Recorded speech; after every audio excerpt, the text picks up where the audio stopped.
Hello, darling. How are you? Nice to see you. Let's do this. Let's go.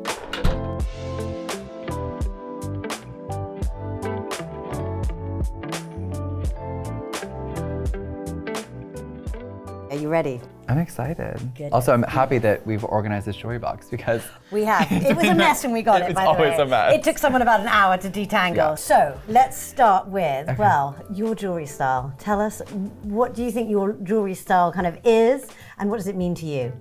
I mean, I'm a bit of a maximalist. I think people know that Really? if they've seen my shows, the people I dress. I think my jewelry style is having fun, risk-taking, but also I think still quite like classic and like a bit modern. Like there's so many Georgian references within my own pieces we've done, but also with what I wear. It's like half my hands are usually flea market finds and then the Misoma collection. So I think it's It's mixing a mix. vintage Yeah, with the new. exactly. Which is what I kind of do with my design work. So I feel like it's kind of like modern vintage. And what we loved about working with you is it's all about, you know, how you express yourself and how we're saying to everyone it's okay to express yourself however you want. There are no rules. Completely. Everything is fluid. It's fluid, it's limitless, and I think that's also with my jewelry. I think sometimes, like this morning, I was a bit more heavy with the necklaces, and I'm a bit more, for me, this is dainty with the rings.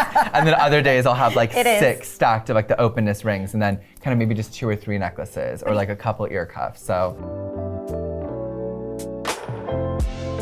So, jewelry.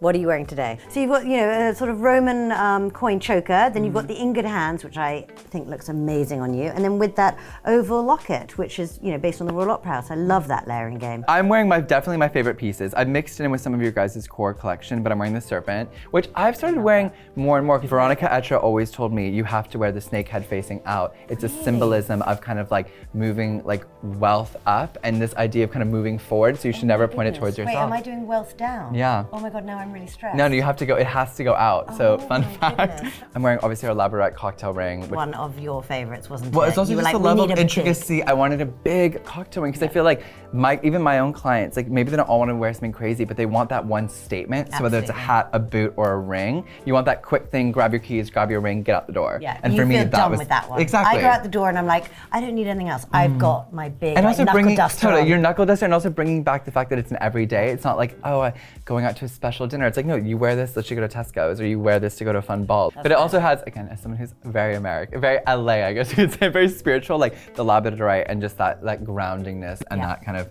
We love meaning But we're behind into that, stones. and We especially are. for people like us who have so much energy. I know, we're like, we need a bit of that. Our whole teams are throwing rocks on us. They're like, can you just stay grounded, stay calm? But also I think this was good because this is one of the first pieces we did because it was based off of, you know, Your my vintage ring. vintage ring that has seen so much better days. But this is that my mom bought this in a flea market in Paris when she was pregnant with me.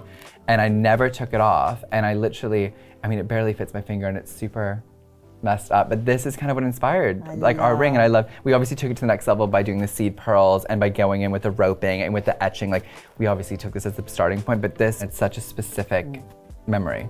And that's the point about jewelry, isn't it? It's all about the meaning behind it, why you wear it, who gave it to you, where it came from, where you were when you first bought it or were given Yeah. it. And that's why jewelry will always be the most personal of any kind of purchase or gift you have. So she bought it when she was pregnant with you. Which I like to think about my mom kind of going to like a Parisian like market, just being like, oh, this one, and me almost kicking inside or being like, It's suddenly, I mean, what would you have done if she didn't have a labradorite grounding you? I mean, I know, literally. imagine the energy. I would be a mess. I would be a Goodness, I disaster. love that. So I think for me that was everything. I think like also, which I'm wearing it on my neck as well. Yeah, the ingot ingot hands. hands. Oh, that I was mean, one of my favorites. Literally, I mean, I'm wearing it, it's on my wrist, it's on my neck. It's the hands and this kind of coming together and this kind of helping someone and pulling them to like the next stage, or like, it just was so wholesome and it was so beautiful. And then your idea with the seed pearls and I think that was the thing again, it was that intricacy as well. So you took the Georgian inspiration of the hands that you showed us. We did the cuffs, we did all the intricate detail. There's a little pearl cab, there's a little black onyx ring. I love that little detail. And then the fact that it is holding this, you know, 2 hands holding this ring saying, I've got you, you know? And I think that's what people really love about this necklace, that you're in good hands. When you give that, it's got real meaning behind it. And I think as well, I have so many friends actually whose boyfriends have bought them Really? this for their like anniversaries, and it's funny how it's becoming this milestone necklace. It is. It's become really iconic. Yeah, I love it because this one by far, I think obviously we've all seen the labradorite cocktail ring on so many amazing celebrities and so many amazing people, but the stories are getting amazing. Yeah. It has this like milestone element to it that's I think really this has special. become the really iconic piece from your collection, Yeah. and I think this is the one that's resonating with everyone, and definitely, you know, our bestseller. That's what people love. It's a pearl seed, sort of seed pearl choker you can wear every day, but with this point of difference. But also I like that you can make it a slightly different size because I wear it quite tight sometimes to then layer it in. Yes. But if I want it, which is very rare, just wear one necklace, I put it on the longest length and it kind of acts as its own statement, so. Okay, so wait, what's next? The other one, let me just bring the whole tray.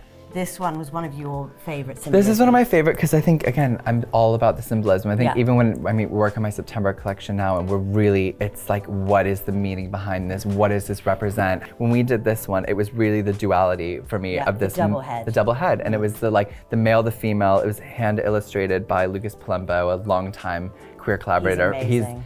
The sweetest, And most this incredible. kindest soul. The Love kindest him. soul. And he actually is the one who worked on with us with the also packaging. The packaging, which everyone loves. It really makes it just stand out. I love You seeing on know people's it- shelves, you know, and it's like almost like the diptyque candle box, Yeah. the Missima X Harris It used Reed, to like, be. but he did this ring, and I love it because so many people who've bought it don't even know it actually opens up. I know. And then you have the two faces But on we the always inside. wanted to do like a little poison ring, so it's like a locket ring. We have the male head and the female head, and then on the front is the combined. Yeah. Yeah, I love that one.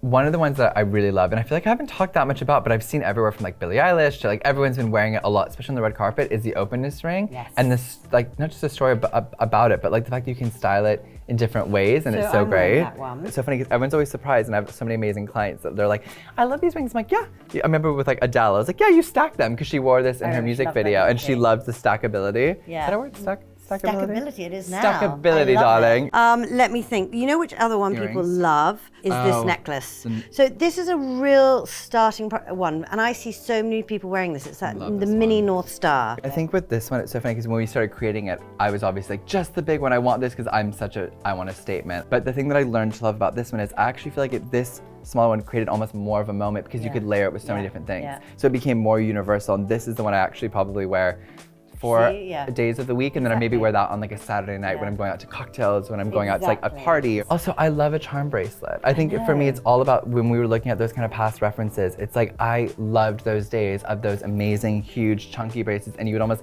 click on these memories. And so for me, putting the things that were so important, like the hands, representing that in good hands, a shield with like protection and love, the celestial aspect and the star and the moon, and then our fluid butterfly, all of it in one. This is also like, my mom doesn't ever take this off. I feel like each individual like charm had its own couple days. We weren't like just a charm bracelet. I was like, add that, change that, thicker chain, different chain. Like we're very detail oriented, as you can probably tell. I love this rising star locket. I'm obsessed. Was it based on anyone? I don't know, no one. But it's funny because when we were making this, it was also very much like, I graduated in the pandemic. It's a super strong class of amazing creatives and individuals. And like, when we were also coming up with the names, I love the name Rising Star because I think it's just about this like projecting and this kind of like shooting aspect of like going into the universe and becoming bigger and growing and becoming brighter and stronger. And we were also saying it's all about projecting. It's about about projecting. your own star and where you're going, Totally. going back to that North Star thing. But the whole point is, I love this locket, the way it opens. I love this. And also so many people have been sending to me this on Instagram and doing little paintings and little things inside of it, which is quite beautiful because I feel like lockets were such a beautiful thing. I remember like my grandparents having and stuff, but then I started seeing them so much on the streets, especially when I was in Paris or when I was in Italy. And then when we were doing necklaces, I was like, we have to do some lockets. Like I'm obviously wearing the ornate one, but it was so important. I love your oval one as well. But it's just nice, and I think it has this memento. And I know people even just had like, someone had their like kids' hair in there from like their first haircut. Like, do you have like little cute things, or you just leave it like empty? But I mean, all that detail, I love doing that with you.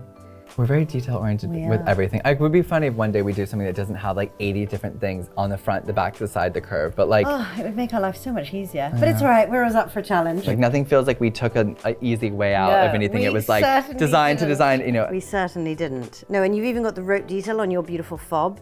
And I think on this fob, which is one of your favorites. This is my favorite. This is probably my favorite piece. I think this is done really well, but And I think the vintage people. chain. The vintage chain, the fob, this was, I remember sending Marisa tons of photos from like a flea market from Paris or something, being like, I need a fob, we should do a fob. I'm obsessed with fob. I think I like talked with Hamish Bowles about fobs. Like, I love fobs. But also, look at the detail on this. So you've got your rope detail at the top, then you've got your black pave, you've got little beads there, you've got your pearls inset, and then on top of it, you've got a pearl there. So when you look at it from above and then on down onto the fob as it's hanging, you see all that detail. This is my fashion risk taker. Yeah. I'm kind of challenging people to wear this piece because it does look that. insane. Paris Street Challenge, be the fashion risk taker. Cheers to a really beautiful partnership. I could not ask for a better person to do this with. So Oh, me neither. cheers, darling. Cheers. Cheers.